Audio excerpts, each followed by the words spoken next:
What's up? What's up? It is Monday, October 7th. We got some work to do today. So make sure to, for real though, y'all gotta, standing on business. Y'all gotta do that. So make sure you stand on business this week. I told y'all, lock in.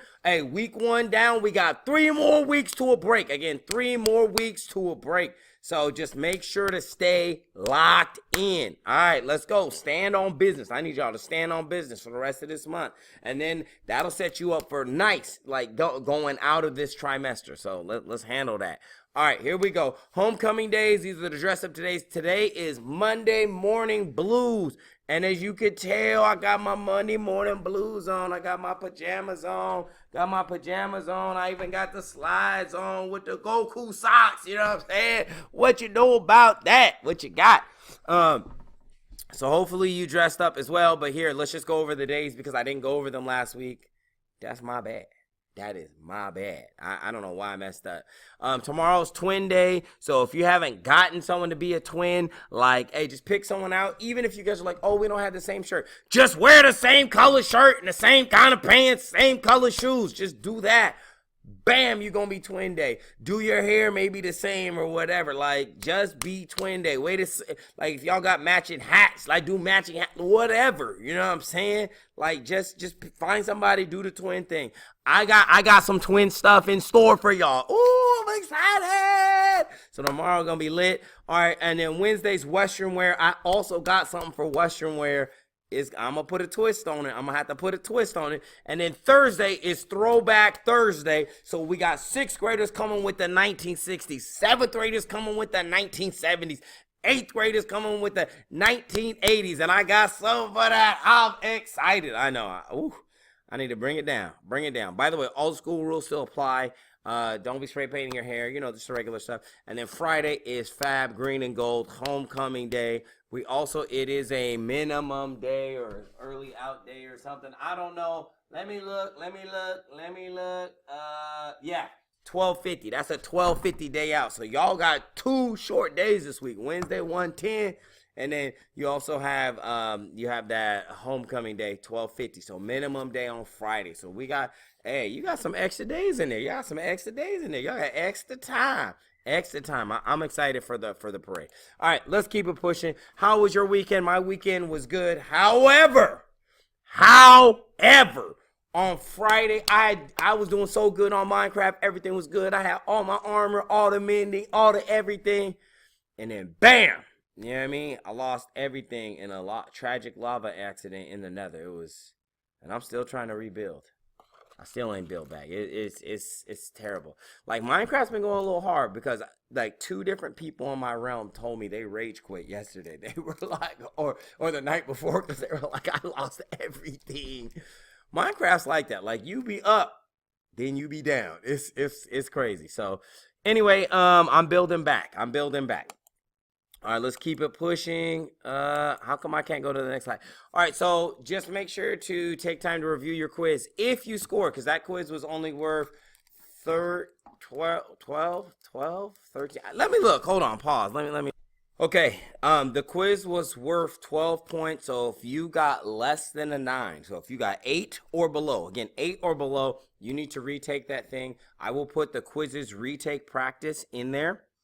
You need to score an 80% or higher. I will have time open on Thursday stink session, so that'll give you time to study. If you want to retake it before then you can, again, do the quizzes retake, which will be in modules, and then you just need to make sure to score 80% or higher on that, okay? So I will get that. That will be in modules for this week. So again, I want you to study. Some people, hopefully you studied over this weekend. You can retake it sooner. But again, my first quizzes retake will be on Thursday. I might have time tomorrow, but I've got to set up my stink sessions and pull in all the people I need to see first before I can see if I have room for the quizzes retake. All right, y'all. But yeah, just message me. Leave a comment on there if you're like, hey, I need this day, that day, before school, lunch, whatever. Like, it'll be cool. We'll get it worked out. Don't worry. Okay. So let's go over this. So everyone turn to page number 31. It's the linking literacy on page number 31 and 33. Let's just go over it. So what determines how far the ball goes? And hopefully you said something along this line. The ball hits the incoming, the bat hits the incoming ball. The ball exerts force on the bat. But what determines how far the ball goes? It's the force that the bat exerts on the ball. So how hard or how fast, right? Because those are a couple things. How hard, right? And when we say hard, we're talking about force. So that's really, it's also like that speed, like how hard or how much force are you applying to the ball? What determines how far the soccer ball goes? Something very similar, right? What determines the force of the kick? So how hard or how much force did you apply to the ball? What determines how high the rocket goes? Peep this out. The force of the combustion, because that is a combustion reaction that's going on in there. Chemicals are mixing together, and then out of that you get some fire, right? And then you get some water and some carbon dioxide. We'll talk about that a little bit later. But again, it's a combustion reaction, so out of that you're gonna get this force coming out. And how much force do you get pushing down on the launch pad? So what is similar for all three of these pictures? They all show interacting objects that exert force on one another. So again, interacting objects that are exerting forces, and those are equal and opposite forces, but the masses of the objects are not equal. So let's keep it pushing into this part, right? So you know what I want to do is I want to take a look at the text just a little bit. So we're going to, let me see if I can move myself out the way. We're going to look at the text just a little bit here. Boom. Do I got it? Yeah, I got it. So first things first that was up in there, it talked about motion and forces, which is good, which are things we've been talking about this whole time. It talked about the law of motion, and then we had Newton's 3 laws. So we have been looking at Newton's 3rd law, which says for every action force, there's an equal and opposite reaction force. But then we take a look at Newton's 1st law, which has a body at rest will remain at rest, and a body in motion will continue in motion at a constant velocity unless acted upon by an external force. This law is called inertia. We'll be looking at that. I actually got out my inertia apparatus today. Also, Newton's 2nd law, right, which says acceleration is proportional to the amount of force. So how fast an object is moving is proportional to how much force is being applied to that object, right? And then Newton's 3rd law is the one that we're talking about. This law involves the pairs of forces that act on two interacting objects.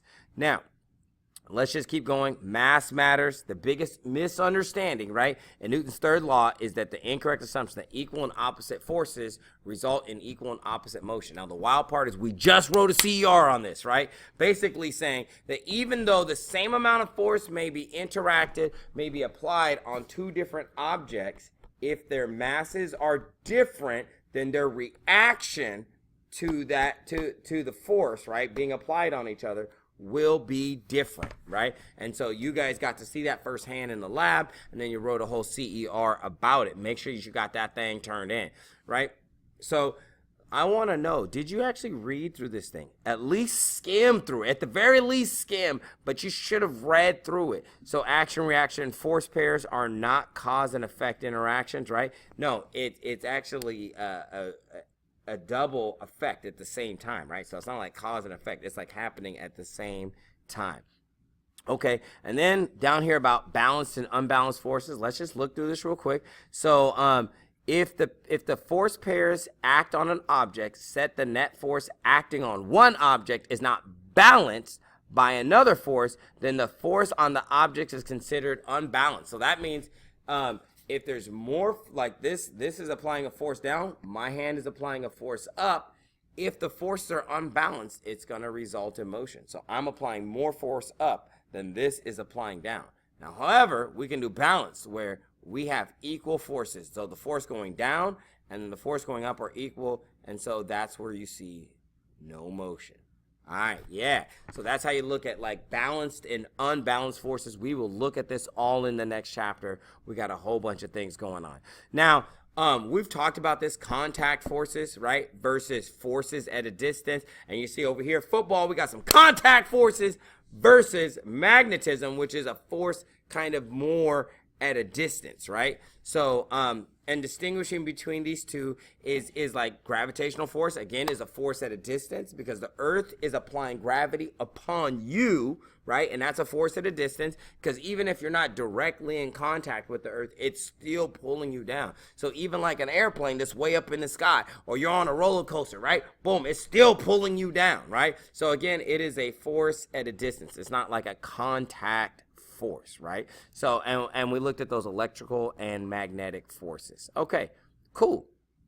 So I just wanted to walk through that and get like the biggest, majorest things. And these are all things that we kind of talked about. So with the balance force, there's no acceleration. There's going to be no movement. And then the net force is going to end up being 0. Now for unbalanced forces, it results in acceleration or results in motion. And the net force, right, is not going to be equal to 0.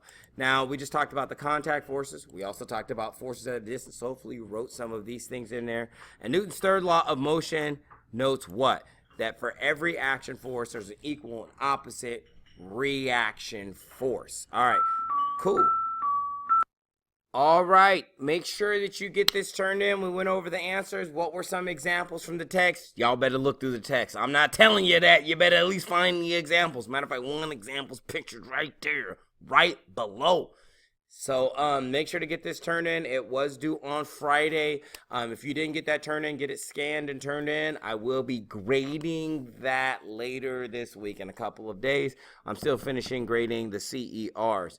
Cool. So let's move on to this next assignment. Okay. Cool. Actually, not next assignment. Sorry, I forgot this. So Aries checking. So we'll take some time in class. I want you to check Aries. I want you to check Canvas. Make sure everything is good. Not just for this class, but for all your classes. I also want you to check your email. You see that up there? Go check your email. Again, go check your email. Thank you very much. Go check your email. Check Aries. If something's not right in Aries, leave a comment on the assignment in Canvas. Also, I did want to say this.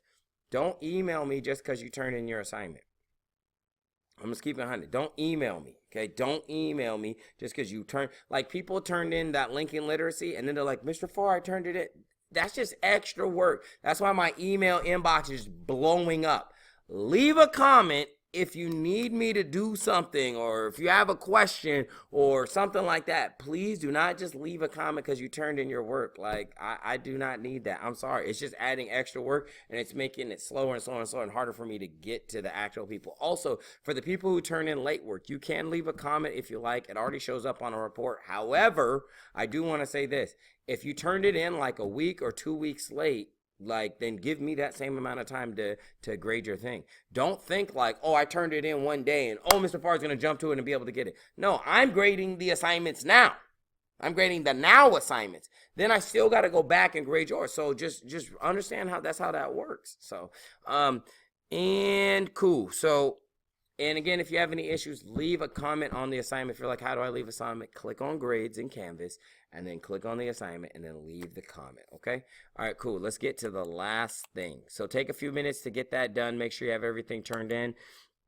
And let's go here. So everyone turn to page number, I think it's 43. So page number 43. And what I want you to do is pause this video, read the scenario, look at the actual data here, and then read the prompt. I want you to find the question, find the claim, and find the end. See if you can pick out the evidence. Again, read the scenario, look over here at this graph, this data graph right here, and then read the prompt. Can you find the question? Can you figure out what your claim is? And then evidence. Remember, the claim needs to be a complete sentence. Some people just put no or yes on their claims. I'm like, that's incomplete. Yes, no, what? I don't know what that means, right? So again, you need to make sure that you're using your claim should be a complete sentence. So right here where it says prompt, that's probably where I would write in your question, right? Or somewhere right in there. Then I'd write your claim right here that answers that question, and then get your 3 pieces of evidence. I'm going to give you about 8 minutes to get that done here in class. So pause the screen and get that done. Don't just wait for me. If you just wait for me, I'm like, you're missing an opportunity to grow, because you need to get better at this. And I'm like, yo, this is an opportunity. Oh, did you pause the screen? Did you get your question, your claim, and did you get your 3 pieces of evidence? Did you get your reps in? Did you get your reps in? I need y'all to stand on business, fam.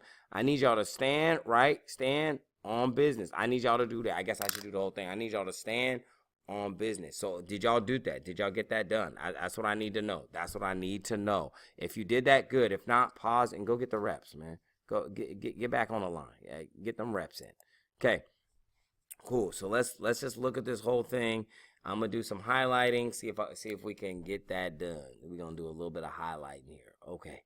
Cool. So during a volleyball practice, the coach recorded how high the girls were able to hit the ball in the air.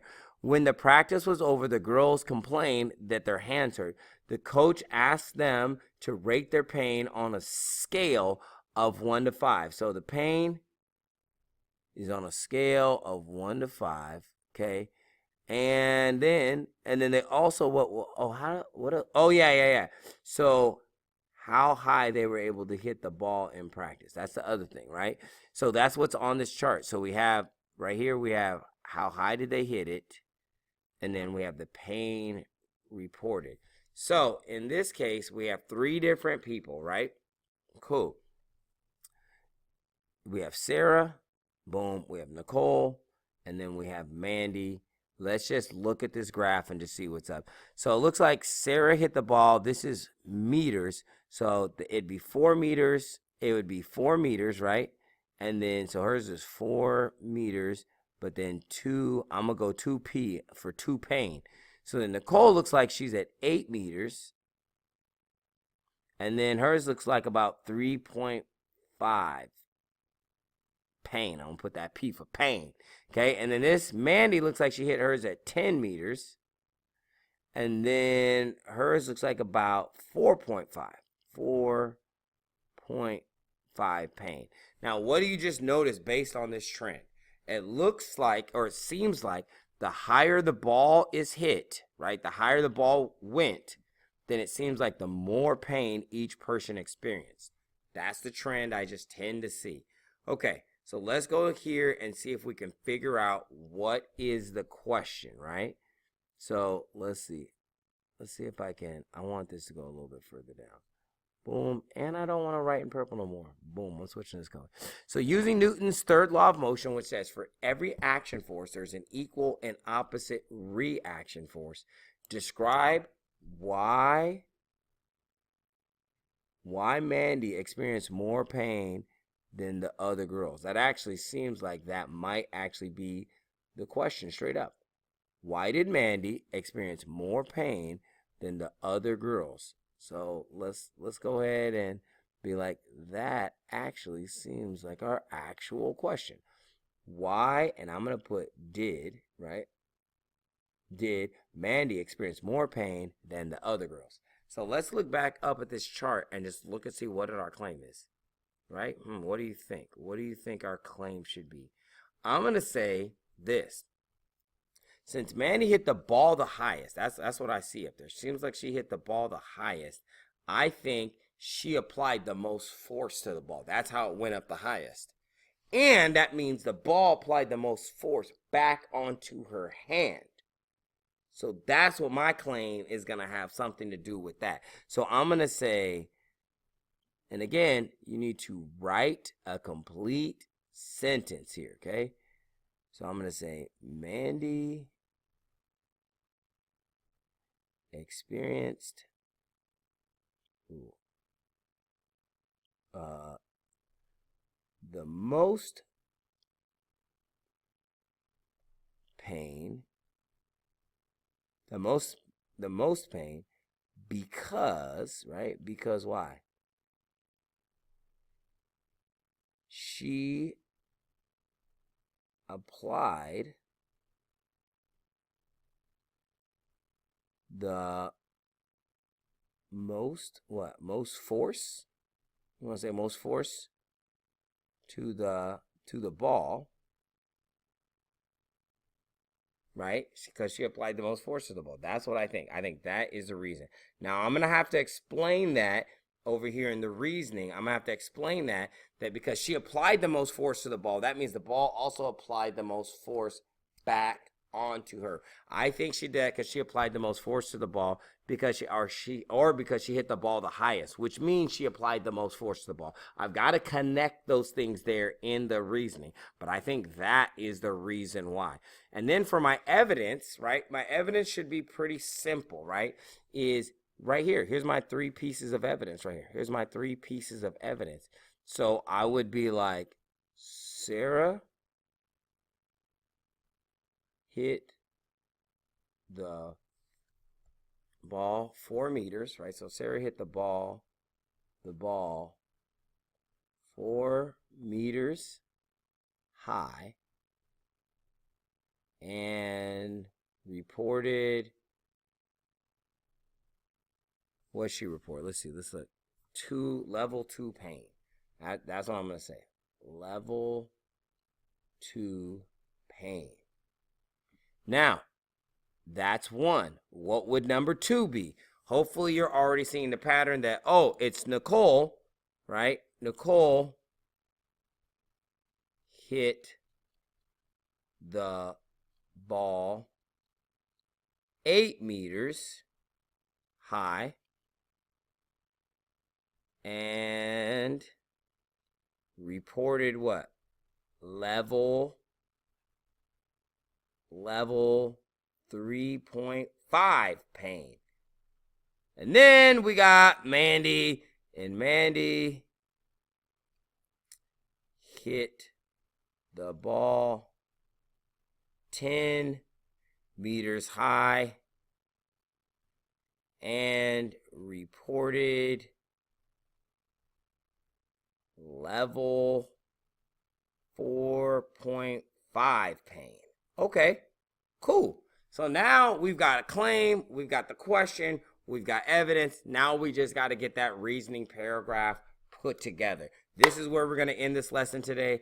All right, y'all. Have a wonderful day. Get started on this reasoning because you know we're going to type this up. You know we're going to do the final draft, so make sure to get that in there. All right, y'all. Peace.